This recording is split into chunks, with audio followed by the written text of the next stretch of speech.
সোমবার দিবাগত রাত্রে আমিনার ঘরের কিনারে আব্দুল মুত্তালিব গিয়া দাঁড়া যায়।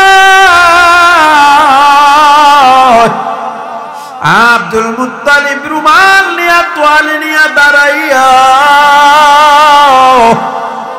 ঘরে দাইমাকে ডাক দিয়া কয়, ও দাইমা, আমার নাতি মোহাম্মদ যখন আসবে কারো কোলে দিবা না, সবার আগে আমার রুমালের উপরে নিয়ে আসবা। দাইমা ঘরের মধ্যে গ্যাসে গিয়া দেখে আমি যে আমেনাকে ধরবো এর আগেই মোহাম্মদ দুনিয়ায় চলে আসছে। আমার নবী সিজদা অবস্থায় দুনিয়ায় চলে আসছে। আমার নবী সিজদায় অবস্থায়, নবজাতক কেমনে সিজদা দেয়, আমার নবী সিজদা অবস্থায় আছে। শুধু সিজদায় না, সিরাতে ইবনে হিশামে বলা হয় আমার নবী কচি আঙ্গুলটা আসমানের দিকে উঠায়া,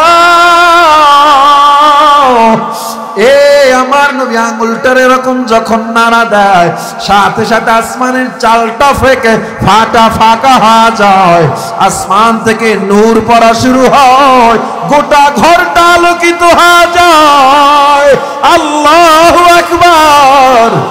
গোটা ঘরটা আলোকিত হয়ে যায়। এবার গায়েব থেকে আওয়াজ, গায়িবু হাযা তিফল, গায়িবু হাযা তিফল, গায়িবু হাযা তিফল, তুফু মাশারিকাল আরদ ওয়া মাগারিবাহা হাত্তা ইয়ালামাল খালকা বিসিফাতিহি ওয়া নাতিহি ওয়া ইসমিহি। এই বাচ্চাটারে তাড়াতাড়ি গায়েব করে দাও, বাচ্চাটাকে গোটা দুনিয়ায় ঘুরাও, কারণ গোটা দুনিয়ার সব মাখলুকরা এই বাচ্চাটাকে দেখার জন্য অপেক্ষার প্রহর গুনতেছে। আমার নবীর এবার গোটা দুনিয়া ভ্রমণ করাইলো। আল্লাহু আকবার। আমার নবীরে গোটা দুনিয়া ওই শিশুবেলায় আল্লাহ ঘুরায় নিলেন। আমার নবী তো দুনিয়া এসে দেখে আমার নবীর বাবা নাই, আমার নবী এতিম হবে। আমার আল্লাহ কয় ছোট্টবেলায় তো বাবার হাত ধরে তুমি ঘুরতে চাও, তুমি তো ছোট্টবেলায় বাবার হাত ধরে এলাকা এলাকায় হাঁটবা। ও মুহাম্মদ, তুমি অভাব বোধ করবা, তোমার বাবা দুনিয়ায় নাই, যে কারণে আমি তোমারে ওই জন্মের পর গোটা দুনিয়াটা একটা সফর করায়া দিলাম। আমার নবী দুনিয়াতে আসার পর আমিনা নিজের থেকে বর্ণনা দেয়, আমার মুহাম্মদ যখন সুবহ সাদেকের সময় দুনিয়ায় আসছে, আমি কেমন যেন মোটেও টের পাই নাই মুহাম্মদ চলে আসছে। এবার আব্দুল মুত্তালিব আমার নবীরে তোয়ালিয়া নিয়া আমার নবীরে কোলের মধ্যে নিছে। সূর্য ওঠার পর আব্দুল মুত্তালিব দৌড় দিয়া মক্কার ওয়াবিও ফাতিমা নামক ময়দানে চলে গেছে। সেখানে যাইয়া আসমানের দিকে আমার নবীরে উঁচু কইরা আব্দুল মুত্তালিব ডাক দিয়া কয়, আল্লাহ, তুমি জানো আমার হাতে কে? তুমি এমন এক ব্যক্তি আমার হাতে দিয়েছো যিনি আসার পর গোটা দুনিয়া খুশি হয়ে গেছে। ও আল্লাহ, এই নবী এই মুহাম্মদের উসিলায় তুমি মক্কার জমিনে বৃষ্টি দাও। শুধু মক্কার জমিনে না, আমার আল্লাহ তাআলা গোটা আরবটা বৃষ্টিতে ভরপুর করে দেয়। গোটা আরবের মরুভূমিগুলো সতেজ হয়ে যায়। যেই উটের স্তনে দুধ ছিল না, উটের স্তনে দুধ চলে আসলো। বাচ্চারা ভরপুর এবার খাওয়া শুরু করলো। 1000 বছরে প্রজ্বলিত আগুন নিভে গেল, কিসরা প্রাসাদ ধ্বংস হয়ে পড়ে গেল। জোরে জোরে কোন আল্লাহু আকবার। ওয়ামা আরসালনাকা ইল্লা রাহমাতাল লিল আলামিন। ওয়ামা আরসালনাকা ইল্লা রাহমাতাল লিল আলামিন। হে নবী, আপনি গোটা আলামিনের জন্য রহমত। আমার নবী আলামিনের জন্য রহমত। কেমন আলামিনের জন্য রহমত? আমার নবী শুধুমাত্র পৃথিবীবাসীর জন্য রহমত কয় না, আল্লাহর বানানো এই নবমণ্ডল ভূমণ্ডল, আল্লাহর বানানো লৌহ কলম আসমান জমিনের মধ্যে যত যত সৃষ্টি রয়েছে, আল্লাহর বানানো ওই তারকা, আল্লাহর বানানো ওই চন্দ্র সূর্য, আল্লাহর সৃষ্টি কোটি কোটি গ্রহ, যা কিছু আছে না কেন, প্রত্যেকটা জিনিসের জন্য আমার আল্লাহ যেমন রব, আমার নবী হলেন রহমত। আমার নবী কেমন রহমত, কেমন আলামিনের জন্য রহমত। হে মুসলমান, অনেকে বলে ওই মানুষটা অনেক ধনী। কেমন ধনী? কয় 100 বিঘা জমি আছে, ওই লোকটার এত টাকা পয়সা, এত ধন দৌলত, এইভাবে তিনি এত উচ্চ লেভেলের ধনী হয়েছে। আমার নবী কোন আলামিনের জন্য রহমত? এজন্য আলামিনের ব্যাখ্যা জানার প্রয়োজন আছে। আলামিনের ব্যাখ্যায় তাফসীর ইবনে কাসির, রাইসুল মুফাসসিরিন ইবনে আব্বাস রাদিয়াল্লাহু তাআলা আনহু জানায়া দেয়, আমার নবী কেমন আলামিনের জন্য রহমত। আল্লাহ তাআলা পৃথিবীটা বানাইছে, গোটা পৃথিবীতে ইউনাইটেড নেশন বা জাতিসংঘের গণনা অনুযায়ী প্রায় 750 কোটি মানুষ, এর মধ্যে 250 দেশ বা 350 দেশ আছে। এই দেশগুলো এক একটা রাষ্ট্র এক একটার চেয়ে বড়। বাংলাদেশটা কত বড়? 56,000 বর্গ মাইলের বাংলাদেশ। কত বড়?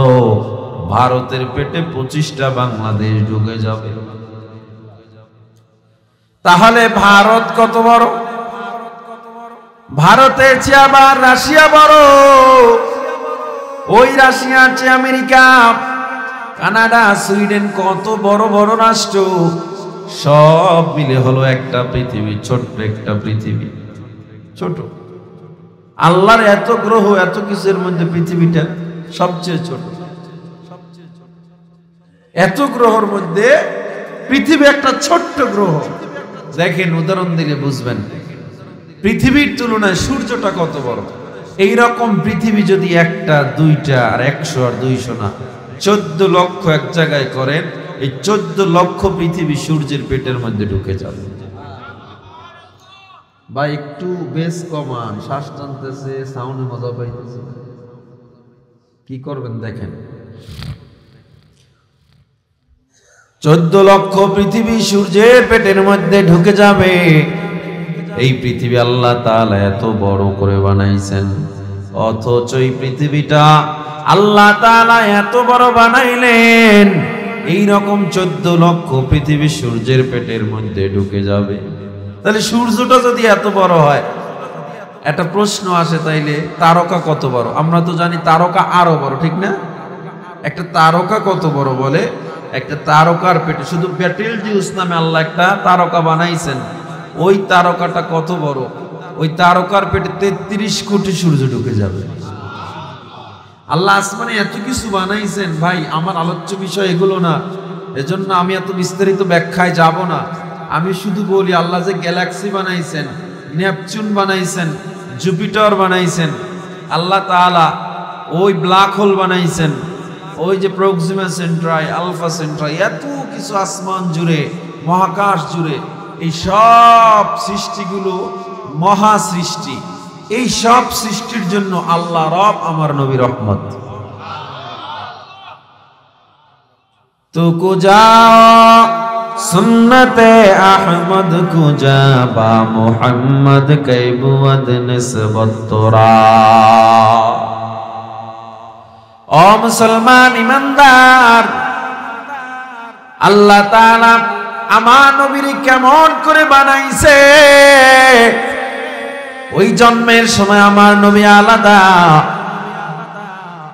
আমিনা বলে, সাধারণ মানুষরা যেমন দুনিয়ায় সন্তান জন্ম নিতে দেয়, জন্ম দেওয়ার সময় যেমন কষ্ট হয়, আমি আমিনার গর্ভ থেকে যখন মুহাম্মদ দুনিয়াতে আসছে, মনে হয় যেন আমি আমেনা মোটেও টের পাই নাই। সুবহানাল্লাহ। আমেনা একদিন সিরাত ইবনে হিশামে বর্ণনা করা হয়, আমেনা একদিন মদিনা মক্কার বাজারে যায়। মক্কার বাজারে যাওয়ার পর আমেনা যখন বাজার থেকে বাড়ি ফিরতেছে, আমেনা তাকায় দেখতেছে মক্কার কিছু মানুষ তার পিছনে পিছনে আসতেছে। আমেনা জিজ্ঞাসা করে, তুমি আমার কেন পিছনে আসো? তখন ওই সব মানুষগুলো বলে, আমেনা, তোমার শ্বশুর আব্দুল মুত্তালিব আমাদের চেয়ারম্যান, বিদেশে যায়, ব্যবসার জন্য যায়, টাকা পয়সা নিয়ে আসে, এত ব্যবসা এত কিছু, তুমি এত দামি সুগন্ধি লাগাইছো, ওই দামি সুগন্ধিগুলো পারলে একটু আমাদেরকে তোমার শ্বশুরের মাধ্যমে এনে দিও, কারণ তুমি যখন হেঁটে যাও তোমার সুগন্ধিতে আমরা মাতোয়ারা হয়ে যাই। আমেনা যখন ঘরে চলে গেল, আব্দুল মুত্তালিব বাজারে যখন মানুষের সাথে সাক্ষাৎ, এবার সব মানুষগুলো ডেকে বলে, আব্দুল মুত্তালিব আপনি এত দামি সুগন্ধি কই পাইলেন? আমাদেরকে একটু দামি সুগন্ধি দেন। আব্দুল মুত্তালিব কয়, কিসের সুগন্ধি? আমি তো কোনো আতর আনি নাই, আপনার পুত্রবধূ আমেনাকে আপনি যে সুগন্ধি দিয়েছেন আমাদেরকে একটু দেন। আব্দুল মুত্তালিব বলে, না না, আমার কাছে কোনো সুগন্ধি নাই। তাইলে কিসের ঘ্রাণ পাইলাম? আব্দুল মুত্তালিব বাড়ি চলে গেল। বাড়ি গিয়া জিজ্ঞাসা করে, আমেনা, পুরো ঘরটা সুগন্ধিতে ভরে গেছে, এত মাতোয়ারা, এত দামি সুগন্ধি তুমি কই পাইছো রে আমেনা? আমেনা ডেকে বলে, ও বাবা, আমি কোন দামি সুগন্ধি লাগাই নাই। মুহাম্মদ যেদিন আমার গর্ভে আসছে সেদিন থেকে আমার শরীর থেকে এমন সুগন্ধি আসতেছে। আল্লাহু আকবার জোরে বলেন। যেদিন থেকে মুহাম্মদ আমার গর্ভে, সেদিন থেকে এত সুঘ্রাণ, আমি যেখানে যাই, আমি থুতু ফলাইলে থুতুটা আর থাকে না, সাথে সাথে গাছের পাখিগুলো এসে থুতুটারে নিয়ে যায়। আমি যখন বাথরুমে যাই, গোসলখানায় যাই, গোসলখানা থেকে বের হওয়ার পর আমার পরে যারা গোসলখানায় ঢুকে তারা আর বের হতে চায় না। জিজ্ঞাসা করলাম কেন? আপনি যখন গোসলখানায় ঢুকছেন, এরপরে আবার যখন বের হইছে, আপনার ওই গায়ের সুগন্ধি গোটা গোসলখানাটা মাতোয়ারা করে রেখেছে। আমার নবী গর্ভে আসার কারণে যদি এত দামি হয়, এবার আব্দুল মুত্তালিবের চোখ খুলে গেল। তাইলে আমার পুত্রবধূ আমেনার কোলে সাধারণ কোন মানুষ আসতেছে না। আইস পাদ্রীর কাছে চলে গেল, ও পাদ্রী, আমাকে সংবাদ দাও, আমেনার কোলে কে আসতেছে? আমি তো টের পাইতেছি না। এমন সুগন্ধি আমেনার মধ্যেও কোনো পরিবর্তন দেখা যায় না। আমেনা তো অসুস্থ হয়ে বিছানায় থাকার কথা না। না, আমেনার চেহারার দিকে তাকাইলে মনে হয় আমেনার পেটে মনে হয় কোনো বাচ্চাই নেই, এত সুস্থ। আইস পাদ্রী এসে বলে, ও আব্দুল মুত্তালিব, তুমি কি জানো না তোমার পুত্রবধূ আব্দুল্লাহর বেটা এই যে আমেনার গর্ভে যিনি আসতেছে, তিনি সাধারণ কোন মানুষ আসতেছে না। ওই গর্ভের বাচ্চাটা তুমি আসবে, পূর্ববর্তী সব কিতাবগুলো বন্ধ হয়ে যাবে, তিনি এক নতুন ধর্ম চালু করবেন, যিনি আসার পর গোটা দুনিয়া তার পাগল হয়ে যাবে, গাছের পশু পাখি তার পাগল হয়ে যাবে। তার নাম আগেই তাওরাত জবুর ইনজিল ইঙ্গিত দিয়ে দিয়েছে, তার নাম হবে মুহাম্মদ। এবার আইস পাদ্রী দেখে মক্কার জমিনে কোনো বৃষ্টি হয় না, মক্কার জমিনে বৃষ্টি হয় না। এই একটা সুযোগ, এত দামি মানুষ যে তো আমেনার গর্বে আসতেছে, আমার নাতি হয়ে আসতেছে। আজকে আমি মক্কার মানুষকে একটা আশ্বাস দিব, মক্কার মানুষ আশ্বাসে আশ্বস্ত হয়ে যাবে। গোটা মক্কার মানুষ রে ডেকে বলে, ও মক্কার মানুষ জেনে নাও, আগামী সপ্তাহে মক্কায় কোনো দুর্ভিক্ষ থাকবে না। সব মক্কার জমিনের ফাটা মরুভূমির মাটিগুলো গোটা মক্কা সতেজ হয়ে যাবে। আমি বলে দিলাম, কথা শুই না সবার মাথা নষ্ট হয়ে গেছে। এবার সবাই ডেকে বলে, ও কওমের চেয়ারম্যান, আপনি কাজ করতেছেন ভালো কথা, এমন কোন কাজ করবেন না যেই কাজের কারণে আপনার সমালোচনা হয়। বৃষ্টি তো আপনার হাতে না, বৃষ্টি তো আপনার বাবারও হাতে না, আপনি কেমনে বললেন বৃষ্টি হবে? আব্দুল মুত্তালিব কয়, হ্যাঁ আমি বললাম বৃষ্টি হবে। আব্দুল মুত্তালিবের মনে মনে আশা, এমন দামি একজন ব্যক্তি দুনিয়াতে আসতেছে, এই দামি ব্যক্তির নিয়ে আল্লাহর দরবারে যখন দোয়া করব, আমার আল্লাহ বৃষ্টি না দিয়া আর পারবে না। সুবহানাল্লাহ। সোমবার দিবাগত রাত্রে আমিনার ঘরের কিনারে আব্দুল মুত্তালিব গিয়া দাঁড়া যায়। আব্দুল মুত্তালিব রুমাল নিয়া তোয়ালে নিয়া দাঁড়াইয়া ঘরে দাইমাকে ডাক দিয়া কয়, ও দাইমা, আমার নাতি মুহাম্মদ যখন আসবে কারো কোলে দিবা না, সবার আগে আমার রুমালের উপরে নিয়ে আসবা। দাইমা ঘরের মধ্যে গেছে গিয়া দেখে আমি যে আমেনাকে ধরবো এর আগেই মুহাম্মদ দুনিয়ায় চলে আসছে। আমার নবী সিজদা অবস্থায় দুনিয়ায় চলে আসছে। আমার নবী সিজদায় অবস্থায়, নবজাতক কেমনে সিজদা দেয়? আমার নবী সিজদা অবস্থায় আছে। শুধু সিজদায় না, সিরাতে ইবনে হিশামে বলা হয়, আমার নবী কচি আঙ্গুলটা আসমানের দিকে উঠায়া, আমার নবী আঙ্গুলটার এরকম যখন নাড়া দেয়, সাথে সাথে আসমানের চালটা ফেকে ফাটা ফাঁকা হয়ে যায়, আসমান থেকে নূর পড়া শুরু হয়, গোটা ঘরটা আলোকিত হয়ে যায়। আল্লাহু আকবার।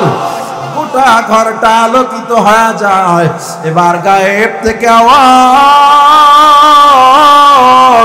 গায়িবু হাযা তিফল, গায়িবু হাযা তিফল, গায়িবু হাযা তিফল, তুফু মাশারিকাল আরদ ওয়া মাগারিবাহা হাত্তা ইয়ালামাল খালকা বিসিফাতিহি ওয়া নাতিহি ওয়া ইসমিহি। এই বাচ্চাটারে তাড়াতাড়ি গায়েব করে দাও, বাচ্চাটাকে গোটা দুনিয়ায় ঘুরাও, কারণ গোটা দুনিয়ার সব মাখলুকরা এই বাচ্চাটাকে দেখার জন্য অপেক্ষার প্রহর গুনতেছে। আমার নবীর এবার গোটা দুনিয়া ভ্রমণ করাইলো। আল্লাহু আকবার। আমার নবীরে গোটা দুনিয়া ওই শিশুবেলায় আল্লাহ ঘুরাইয়া নিলেন। আমার নবী তো দুনিয়া এসে দেখে আমার নবীর বাবা নাই, আমার নবী এতিম হবে। আমার আল্লাহ কয়, ছোট্টবেলায় তো বাবার হাত ধরে তুমি ঘুরতে চাও, তুমি তো ছোট্টবেলায় বাবার হাত ধরে এলাকা এলাকায় হাঁটবা। ও মুহাম্মদ, তুমি অভাব বোধ করবা, তোমার বাবা দুনিয়ায় নাই, যে কারণে আমি তোমারে ওই জন্মের পর গোটা দুনিয়াটা একটা সফর করায়া দিলাম। আমার নবী দুনিয়াতে আসার পর আমিনা নিজের থেকে বর্ণনা দেয়, আমার মুহাম্মদ যখন সুবহ সাদেকের সময় দুনিয়ায় আসছে, আমি কেমন যেন মোটেও টের পাই নাই মুহাম্মদ চলে আসছে। এবার আব্দুল মুত্তালিব আমার নবীরে তোয়ালিয়া নিয়া আমার নবীরে কোলের মধ্যে নিছে।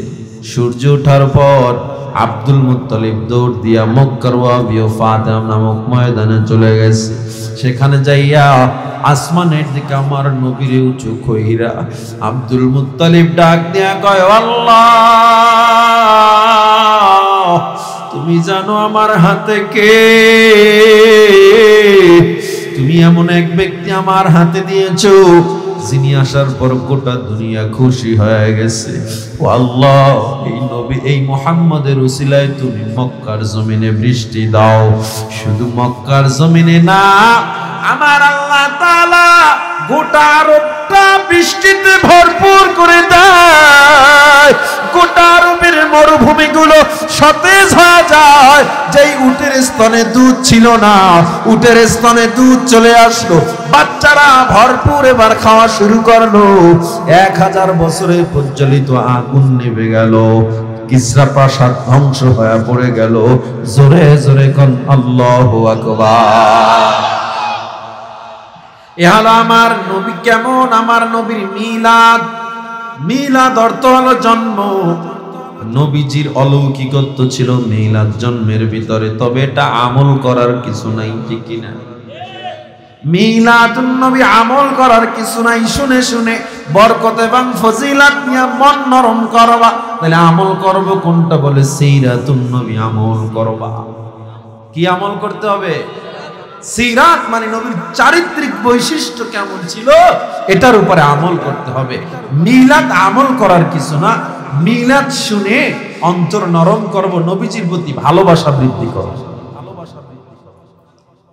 হে মুসলমান ইমানদার, আমার নবীর বয়স যখন 4 বছর হয়ে যায়, হালিমা সাদিয়া দুধমা হালিমা সাদিয়ার ঘরে আমার মায়ার নবীর যখন রাখা হয়, হালিমা সাদিয়ার ঘরে থাকা অবস্থায় বাচ্চারা খেলাধুলা করে, আমার নবী সেখানে দাঁড়ানো। সহিহ বুখারীর হাদিস, আমার নবীকে হঠাৎ জিবরিল আমিন পাহাড়ের দূরে নিয়া আমার নবীর বুকটা গলা পর্যন্ত নাভি পর্যন্ত চিড়ে ফেললো। গলা থেকে নাভি পর্যন্ত ছিঁড়ে কলিজাটা বের করে জমাট রক্তগুলো ধুয়ে ফেললো। হাদিসের ভাষায় আদা হাদ্দুম শয়তান, এটা হলো শয়তানের একটা অংশ। রক্তগুলো এখানে শয়তান ওয়াসওয়াসা দিতে পারে, যেটাকে শরীয়তের ভাষায় সিনা চাক বলা হয়। আমার নবীর মোট 4 বার সিনা চাক হয়েছিল। মেরাজের সময় নবীর সিনা চাক হয়েছিল। হে মুসলমান, আমার নবীর এমন অবস্থা দেখিয়া বাচ্চারা দৌড়ায়া হালিমা সাদিয়ার কাছে গিয়া বলে, ও হালিমা, আপনার সন্তান মোহাম্মদ নিহত হয়ে গেছে। হালিমা সাদিয়া দৌড়ে এসে দেখে আমার নবীর বুক টুক কোনো সমস্যা না, দাঁড়ায়া দাঁড়ায়া মন খারাপ করে দাঁড়ায় রইছে। সুবহানাল্লাহ, এটা গোমট ভাব নিয়ে দাঁড়ায় রইছে। নবীজির সিনা চাক হয়েছে। অনেকে কয় কিছু কিছু মাওলানারা শুনছি সিনা চাক বলে হয় নাই। চিন্তা করা যায়, বুখারীর হাদিস, সহিহ হাদিস 3884 নম্বর হাদিস। হে মুসলমান ইমানদার, হালিমা সাদিয়া ভয় পেয়ে গেলেন। আমেনার কিনারায় দিয়ে আসলেন, গিয়া কয়, ও আমেনা, আপনার সন্তান এক অলৌকিকত্ব, সন্তান রাখতে পারবো না। আমেনার ঘরে যখন 6 বছর বয়স হয়ে যায়, সব ছোট ছোট বাচ্চারা খেলাধুলা করে, আমার নবী খেলাধুলা করে না। বাচ্চাদের পাশে পাশে নবী হাঁটে, কোনো কথা বলে না। আমার নবী একদিন সন্ধ্যার সময় বাড়ি আসে না। আমেনা পাগল হয়ে গেছে, আমার সন্তান কই, কেন বাড়িতে আসে না?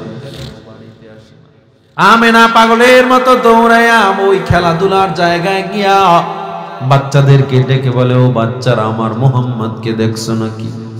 কয়, না না, মুহাম্মদ নামে আমরা কাউকে চিনি না, তবে একটা ছোট্ট সুন্দর বাচ্চা দেখেছি, পাহাড়ের পাদদেশে বসে কান্না করতেছে, আর কি কি যেন আকাশের দিকে তাকায়া বলতেছে। আমেনা দৌড়ে গিয়ে দেখে শিশু নবী মুহাম্মদ সেখানে বসে বসে কান্না করে। আমেনা কোলে নিয়ে ডেকে বলে, বাবা, তুমি কেন কান্না করো? ও বাবা। আমার নবী ডেকে বলে, মা, সব ছোট ছোট বাচ্চাদের বাবারা কোলে নিয়ে যায়, আমার বাবাকে আমারে কোলে নিবে না, আসবে না। আমেনা ডেকে বলে, বাবা গো, তোর বাবা তোরে গর্বে রাইখা দুনিয়া থেকে বিদায় হয়ে গেছে। আমার নবী ডেকে বলে, মা আমাকে একটু আমার বাবার কবরের কাছে নিয়ে চলো। সিরাত ইবনে হিশামে বলা হয়, নবীকে নিয়া আমেনা তার বাবার কবরে পরদিন রওনা দিল। কবরের কিনারায় গিয়ে আমার নবীরে যখন রাখলো, একটা মরা খেজুর গাছের পিছনে হেলান যে আমেনা বসে আছে। হঠাৎ করে আমার নবী কবর দেখা অবস্থায় আমেনা ডাক দিয়ে কয়, মুহাম্মদ আমার কোলে একটু আয়, আমার শরীরটা ভালো লাগে না, আমি মনে হয় দুনিয়াতে আর বাঁচবো না। এবার নবী যখন দৌড়ে আমেনার কাছে আসলো, আমার নবী আমেনার কোলে যখন আসলো, আমেনা কান্না করে আর কয়, আমার বাবা আমার শেষবারের মতো তুই দেখে রাখ, আমার বুকটা যন্ত্রণা বড় ব্যথা, আমি মনে হয় বাঁচবো না। আমার নবী কান্না করে, কান্না অবস্থায় আমেনা হঠাৎ করে দুনিয়া থেকে বিদায় হয়ে যায়। আমার নবী ডানে তাকায়, মা নাই, আমার নবী বামে তাকায়, বাবা নাই। চাচা আবু তালেব, আব্দুল মুত্তালিব দাদা দৌড়ে আসছে, এসে মুহাম্মদকে কোলে নিয়া চাচা আবু তালেব ডেকে বলে, মুহাম্মদ টেনশন করবি না, আমি আছি, টেনশন করবি না রে মুহাম্মদ, তোর মা বাবার অভাব আমি বুঝতে দিব না। এই মক্কায় আমি তোমার দায়িত্ব নিলাম, মক্কার কোন মানুষ তোমারে আঘাত করতে পারবে না। ও আমার চাঁদপুরের মুসলমান, আমাকে একটু জবাব দেন, যতই চাচা যতই দাদা আপন হোক না কেন, মা বাবার মতো আদর কেউ করতে পারবে নাকি? মা বাবার মতো স্নেহ কেউ করতে পারবে নাকি? এই দুনিয়ায় যার মা নাই, বাবা নাই, সে বুঝে মা বাবার কত দাম। এইখানে অনেক মানুষ আছে, অনেকে ঘরে গিয়া দেখবে মা অপেক্ষায়, বাবা অপেক্ষায়, অনেকে গিয়া দেখবে খাটটা খালি, এখনো মা কবরে বসে সন্তানের কাছে দোয়ার আবদার জানাইতেছে। ও যুবক, এই জন্য আমার নবী বলছে, হুমা জান্নাতুকা ওয়া নারুকা, মা বাবা তোমার জন্য জান্নাত, মা বাবাই তোমার জন্য জাহান্নাম। দুনিয়ায় মা বাবা বেঁচে আছে, এরপরও যদি জান্নাত কামাই করতে না পারো, তোমার মতো হতভাগা আর তোমার মতো গরিব কেউ হতে পারে না। মা বাবার ব্যাপারে আমার আল্লাহ তাআলা জানায়া দেয়, وَقَضَى رَبُّكَ أَلَّا تَعْبُدُوا إِلَّا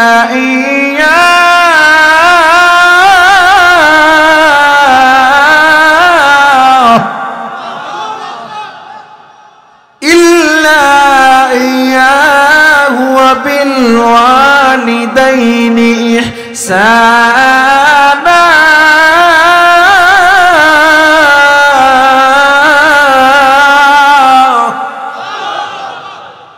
إِمَّا يَبْلُغَنَّ عِندَكَ الْكِبَرَ أَحَدُهُمَا أَوْ كِلَاهُمَا فَلَا تَقُل لَّهُمَا أُفٍّ وَلَا تَنْهَرْهُمَا। মা বাবার মধ্যে, তোমার মধ্যে, মা বাবার মধ্যে কেউ বৃদ্ধ হয়ে গেছে, তবুও তুমি এমন কথা বলবা না। কেমন কথা বলে? মা বাবা কিছু বলছে, ফালা তাকুল লাহুমা উফ, তুমি উফ শব্দ পর্যন্ত বলতে পারবা না। চাঁদপুরে এমন কোন সন্তান নাই যে মা বাবার সাথে খারাপ ব্যবহার করে, নাই। আজকে তুমি তোমার মা বাবার সাথে যেই ব্যবহার করো, আল্লাহর কসম তোমার সন্তানও বড় হয়ে তোমার সাথে সেম ব্যবহার করবে, সেম ব্যবহার করবে। আজকে তুমি বৃদ্ধাশ্রমে রাখো, তোমাকেও বৃদ্ধাশ্রমে রাখবে, জেনে নাও। সহিহ বুখারীর হাদিস, ইদা জাআ রাজুলুন ইলা রাসূলিল্লাহি সাল্লাল্লাহু আলাইহি ওয়াসাল্লাম ফাকালা ইয়া রাসূলুল্লাহ মান আহাব্বু বিহুসনি সাহাবাতি।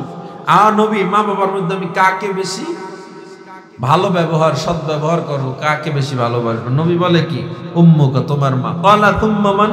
ও নবী, এরপরে কে? আবার বলে উম্মুকা। নবী বলে তোমার মা। ক্বালা তুম্মা মান ইয়া হাবিবাল্লাহ? এরপরে কে? নবী বলেন উম্মুকা, তোমার মা। এরপরে কে? বলে তোমার বাবা। মায়ের নাম কয়বার বললো? বাবার নাম? তাইলে বাবার দাম অনেক কম না। হাদিসে এমন ভাবে, এমন জায়গায় বর্ণনা হয়েছে যে কিছু কিছু হাদিসে মনে হয় বাবার দাম অনেক বেশি, মায়ের দাম কম। কিছু কিছু হাদিসে মায়ের দাম অনেক বেশি, বাবার দাম কম। মূলত আল্লাহ তাআলা কখনো কোনো আয়াতে শুধু বাবা, শুধু মায়ের কথা বলেন না। আল্লাহ বলছে ওয়ালিদাইন, মা বাবা। এবং হাদিসেও নবী কোন হাদিসে মাকে কম সম্মান দিয়েছেন, বাবাকে বেশি। তার মানে এই না যে নবীজি কারো সম্মান কমায় দিয়েছে। মূলত এক একজন এক এক জায়গায় বেশি দাম, ওইভাবে উল্লেখ করেছে। এখানে নবী তিনবার কেন বলেছে? বুখারী শরীফের সারা ফাতুল বারীতে উল্লেখ করা হয়েছে, নবীজি তিনটা দিকে লক্ষ্য করে মায়ের নাম তিনবার বলেছে। এক নম্বরে নবী আমার বলেছে কেন? মা বাবা দুইজনের মধ্যে মায়ের এই তিনটা জায়গায় সম্মান অনেক বেশি, বাবার বেশি না। তিনটা জায়গায়। এক নম্বরে গর্ভধারণের কষ্ট মা যা সহ্য করে, গোটা দুনিয়ার আর কোনো বাবারা তা সহ্য করতে পারে না। তোমার আমার পেটে 1 কেজি 2 কেজি যদি একটা পাথর বেঁধে দেওয়া হয়, একদিন 2 দিনের বেশি আমরা রাখতে পারবো না। আর তোমার আমার মা 10 মাস 10 দিন পর্যন্ত গর্ভে রাখলো। এত কষ্ট করে মা গর্ভধারণ করলো। ওই ঘরের মধ্যে শুইছি, ডান কাতে মা শুইছে, ঘুমাইয়া থাকতে পারে না। বাম পাশে মা শুইছে, থাকতে পারে না। এরপরে মা ঘরের মধ্যে একা হাঁটাহাঁটি করেছে, কেউ দেখে না, আল্লাহ দেখেছে। ও মুসলমান, দ্বিতীয় নম্বরে নবী মায়ের নাম কেন বলল? কারণ প্রসব বেদনার কষ্ট, জন্মের সময় যে একটা কষ্ট, এই কষ্ট মা সহ্য করে, পৃথিবীর কোনো বাবা সহ্য করে না। মেডিকেল সায়েন্স বলে কোন মানুষের ব্যথা যদি 40 ইউনিট হয়, ওই মানুষ দুনিয়ার জমিনে আর বাঁচতে পারে না। কিন্তু তুমি আমি যখন দুনিয়াতে আসছি, মায়ের ব্যথা ছিল 56 ইউনিটেরও বেশি। 40 ইউনিট ব্যথায় যেখানে মানুষ মারা যায়, 56 ইউনিট ব্যথা মা সহ্য করে। পৃথিবীতে ইতিহাস পাওয়া যায় না কোন সন্তানকে মা গলা টিপে মেরে ফেলেছে, কোন ইতিহাস পাওয়া যায় না। বরঞ্চ চেহারার দিকে তাকায় মা সব ব্যথা ভুলে যায়, ঠিক কিনা? আমি যখন ছিলাম আমার মায়েরই উদরে, চলাফেরা করতেন যে মা কত কষ্ট করে। আমার সুন্দর মুখ দেখে মায়ের, আমার সুন্দর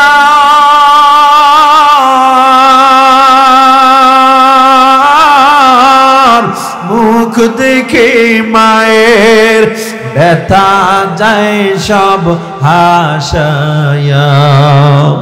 ও আমার প্রাণের মা, মা গো মা, কোথায় গেলে মোরে ছাড়িয়া?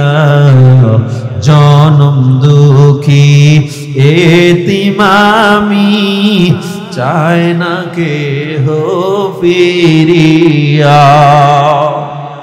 জীবনের মূল কষ্ট মায়ের প্রসব বেদনা। সাত আসমান সাত জমিন তখন মায়েরই মাথায়। এমন মাকে কেমনে আজি, এমন মাকে কেমনে আজি যাব আমি ভুলিয়া।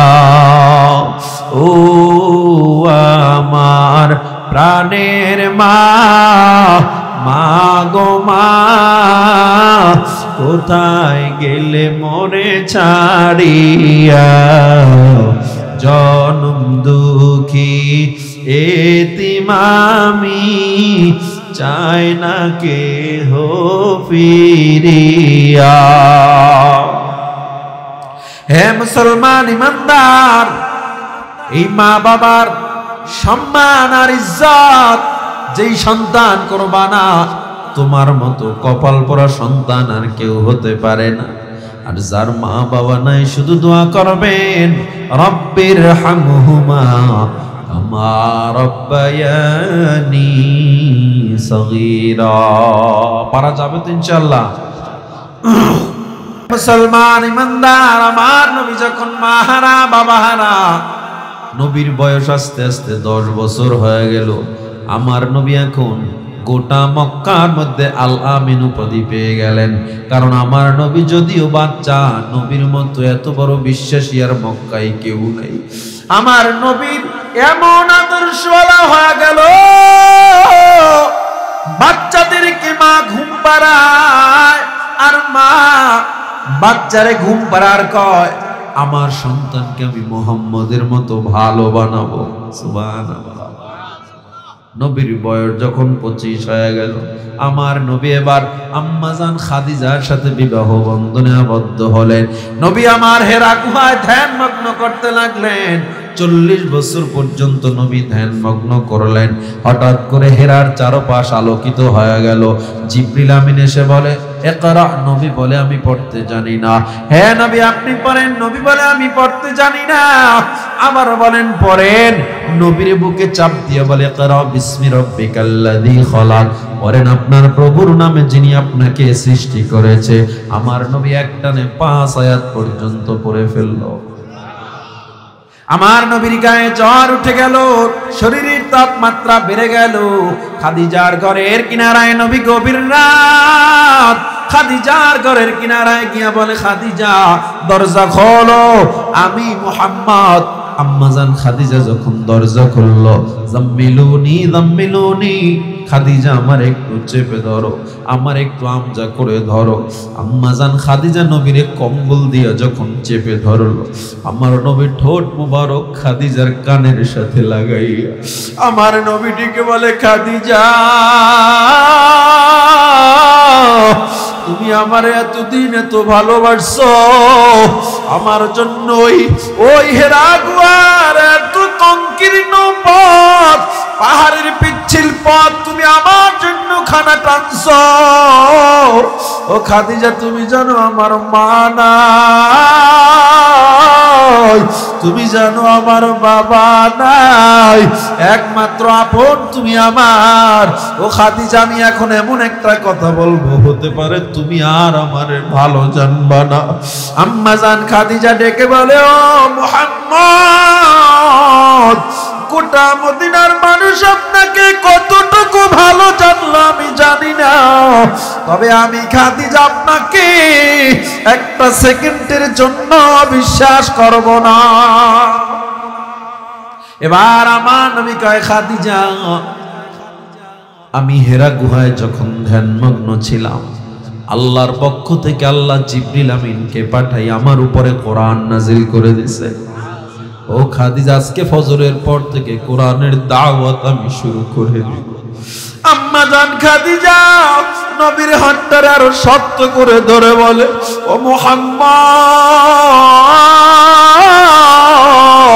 গোটা মক্কার মানুষ আপনাকে মানবে কিনা আমি জানি না, তবে আমি আপনার হাতে হাত লাগাইয়া সর্বপ্রথম কালেমা পড়ে মুসলমান হয়ে গেলাম। এবার মুসলমান হয়ে গেলেন, আমার নবী দাওয়াতের জন্য নেমে গেল। যেই চাচারা নবীর ছাড়া কিছুই বুঝতো না, এই চাচারা আমার নবীকে ব্যাংকের মতো আমানতদার হিসাবে টাকা রাখতো। আজকে সে আবু জাহেল সিজদা অবস্থা আমার নবীর মাথার উপরে উটের পচা নারী মুড়ি চেপে দেয়। আমার নবী এমন অবস্থা, নবী রক্তাক্ত। আমার নবী খাদিজার ঘরে যায়, খাদিজা রক্তগুলো মুছে দেয়। আমার নবী ডেকে বলে, খাদিজা একমাত্র তুমি আছো আমারে দেখার মতো, আমার চাচা আছে আবু তালেব। কিন্তু ভাগ্যের কি নির্মম পরিহাস, ওই একই বছরে খাদিজা এবং আবু তালেব দুনিয়া থেকে বিদায় হয়ে যায়। আমার নবী এখন দেখে মা নাই, বাবা নাই, আবু তালেবও নাই, খাদিজাও নাই। আমার নবী কোথায় যাবে? তায়েফে চলে গেল। উম্মে হানি ফুফির ঘরে নিয়ে আশ্রয় নিল। দুই ভাই তায়েফ শাসন করত। আয়েশা বলে, মুহাম্মদ তুমি নাকি কোরআন এখানে আসছো? বলে হ্যাঁ। খবরদার, তায়েফের ময়দানে কোরআনের দাওয়াত চলবে না। কোরআনের দাওয়াত তায়েফের ময়দানে দেওয়া যাবে না। আমার নবী দাওয়াত বন্ধ করেছিলেন নাকি? জোরে জবাব দেন। ইসলামের কাজ করতে গেলে বাধা আসবে, থেমে থাকা যাবে নাকি? জোরে বলেন। আমার রক্ত যাবে, জীবন যাবে, জেল জুলুম হবে, তবুও দ্বীনের কাজ বন্ধ করা যাবে না, ঠিক কিনা? ও মুসলমান ইমানদার, আমার নবী, আমার মায়ার নবী দাওয়াত বন্ধ করে নাই। নবী যখন দাওয়াতের জন্য তায়েফের ময়দানে নেমে গেল, ওই তায়েফের বেঈমান মানুষগুলো নবীর পিছনে বাচ্চাদেরকে লেলিয়ে দিছে। যা যা, ও একটা পাগল, ওর গায়ে পাথর মার, থুতু মার, ধুলু মার। আমার গায়ে পাথর মারে, আমার নবীর গায়ে থুতু আর ধুলা। আমার নবীর গায়ে পাথরের আঘাত, একটা পাথর এসে নবীর ঠোঁটের উপরে পড়ে, ঠোঁটটা ফেটে রক্ত পড়ে জুব্বা লাল হয়ে যায়। আল্লাহর আরশটা পর্যন্ত থরথর করে কেঁপে উঠলো। এক ফোঁটা রক্ত যখন জমিনে পড়ে গেল, জমিনটা কেঁপে উঠলো। জমিন আল্লাহর দরবারে ডাক দিয়া কয়, ও দয়ার আল্লাহ, আমি দুনিয়ার সব ওজন সহ্য করি, তবে তোমার নবীর রক্তের ওজন আমি সইতে পারি না আল্লাহ। ও দয়ার আল্লাহ, আর এক ফোঁটা রক্ত যদি আমার গায়ে লাগে, আমি জমিন কিন্তু উল্টে যাব। আল্লাহু আকবার, জোরে বলেন। আমি কিন্তু উল্টে যাব। জিবরিল আমিন হাজির হয়ে ডাক দিয়া কয়, ও পয়গম্বর, আপনি একবার যদি হুকুম দেন, তায়েফের পাহাড় দিয়া গোটা তায়েফবাসীরে মেরে ফেলবো। আপনার আমার নবীর আদর্শ কত সুন্দর। আমার নবী তখন ডাক দিয়া বলেন, আল্লাহুম্মা হাদি কওমি লিআন্নাহুম লা ইয়ালামুন। আয় আল্লাহ, আমার কওমকে আপনি হেদায়েত দেন, ওরা বুঝে নাই, ওরা না বুঝা মারসুদেরকে আপনি হেদায়েত দেন। সুবহানাল্লাহ। হে মুসলমান, যেই নবী কখনো প্রতিশোধ পরায়ণ ছিল না, কেউ গালি দিলে মাফ করে দিছে, আমার নবীর আঘাত করলে নবী মাফ করে দিছে। এমন মায়ার নবীরে যারা সন্ত্রাস বলে গালি দেয়, এমন মায়ার নবীর নিয়ে, তাহলে যেই নবী দিনের জন্য এত কষ্ট করলো, ইসলামের জন্য এত কষ্ট করলো, এই নবীকে যখন সন্ত্রাস বলে গালি দেওয়া হয়, আমার নবীর ইজ্জত নিয়ে যখন টানাটানি করা হয়, আমরা মুসলমান যে যেই দল করি না কেন, নবীর ব্যাপারে কথা বললে কেউ ঘরে থাকে, ঘরে বসে থাকতে পারি না। অথচ দায়িত্ব সব ওলামায়ে কেরামের কাঁধে দিয়ে দিয়েছেন। হুজুর, আপনারা ময়দানে যান, আপনারা মার খান, আমাদের কোনো দায়িত্ব নাই, আমাদের কোনো টেনশন নাই। তাহলে মনে হয় নবী মনে হয় শুধু ওলামায়ে কেরামের একা? জোরে বলেন। আমরা নাস্তিকদেরকে জানায়া দিতে চাই, ও নাস্তিকের দল, জেনে নাও, আমরা যে যেই দল করি না কেন, যে যেই মাতের হই না কেন, যে যেই মাসলাকের হই না কেন, আমার অন্তরে নবীর জন্য আল্লাহর জন্য আলাদা জায়গা আছে, ঠিক কিনা জোরে বলেন। সুতরাং আমার নবীর বিরুদ্ধে যদি কথা বলা হয়, আমার নবীর ইজ্জত নিয়ে যদি কটূক্তি করা হয়, আমি মুসলমান যে যেই দলের হই না কেন সব বাংলায় থাকতে পারবে, তবে কোন নাস্তিক বাংলায় থাকতে দেয়া যাবে না। বিশ্ব নবীর অপমানে যদি নাকাতে তোমার মন, মুসলিম নয় মুনাফিক, তুমি নবীজির দুশমন। নবীর জন্য জীবন দিবে কে আছো নওজোয়ান, তাকবীর ছেড়ে সিংহ শাবক হও তুমি আগুয়ান। তোমার বুকে ইমানের বল, জবানে আল কোরআন, ভয়ে কাঁপে কাপুরুষ সব আর নরধম শয়তান। জীবনের চেয়ে বুকে আছে বেশি নবীজির সম্মান, কেমনে তুমি থাকবে বসে হলে তার অপমান। তুমি সাচ্চা মুসলমান, ইমান তোমার ধন, সাচ্চা মুসলমান ইমান তোমার ধন। নবীর জন্য জীবন দিবে কে আছো নওজোয়ান। নারায়ে তাকবীর। আল্লাহ কবুল করে নেন, বলেন আমিন।